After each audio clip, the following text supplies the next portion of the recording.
भारत की जमीन ने कई ऐसे महानुभावों को जन्म दिया है जिनका नाम न सिर्फ देश बल्कि विदेशों में भी सदियों से प्रचलित है। दुनिया की प्राचीनतम संस्कृति वाले देश भारत में जितने भी लोगों ने जन्म लिया उनका लगभग हर क्षेत्र में आधिपत्य रहा है, जिसमें परंपरागत क्षेत्र जैसे धर्म और अध्यात्म तो शामिल है ही, लेकिन साथ ही साथ जिन्हें अक्सर मॉडर्न युग की देन समझ लिया जाता है उस पर भी बहुत पहले भारतीय अपना परचम लहरा चुके हैं।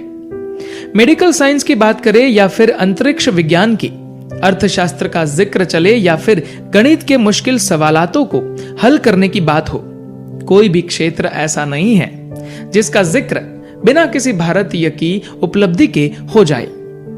विशिष्ट रूप से अर्थशास्त्र या नीति शास्त्र की बात करें तो आचार्य चाणक्य के बिना ये विषय भी अधूरे से लगते हैं। आचार्य चाणक्य को दुनिया का महान नीतिकार और अर्थशास्त्री माना जाता है। भले ही इनका काल बीत चुका हो, लेकिन इनकी बातें और इनके विचार आज भी 100% रूप से उम्दा और सटीक साबित होते हैं। इतने सटीक कि नीति शास्त्र या अर्थशास्त्र के विद्यार्थी इन्हें अपना आदर्श मानते हैं। आचार्य चाणक्य ने जीवन के हर पहलू, हर संबंध पर अपनी गहरी पकड़ दिखाई है। विवाह हो या नौकरी, राजा हो या सेवक, पत्नी हो या प्रेमिका, हर किसी के लिए कुछ नियम और निर्देश निर्धारित किए हैं जिन पर अमल किया जाए तो कोई भी व्यक्ति अपने जीवन को सुखी और सहज बना सकता है। स्त्रियों को लेकर आचार्य चाणक्य के विचार अक्सर विवाद का हिस्सा रहे हैं, लेकिन यहाँ हम आपको चाणक्य नीति की कुछ ऐसी बातें बताने जा रहे हैं जो आपको वाकई प्रभावित करेंगी। आचार्य चाणक्य का कहना था कि जब शिशु मां के गर्भ में होता है तभी उसके जीवन की रूपरेखा तय हो जाती है। उसका जीवन कैसा होगा, कितना सुखद या दुखद होगा, यह कुछ बातें गर्भ में ही निर्धारित हो जाती है। चाणक्य का कहना था कि यूं तो हर किसी के हाथ में अपनी किस्मत होती है, कर्मों के आधार पर ही जीवन बनता और बिगड़ता है, लेकिन 4 बातें ऐसी होती है जिनका निर्धारण गर्भ में होता है। इसमें बच्चे का कर्म कोई मायने नहीं रखता।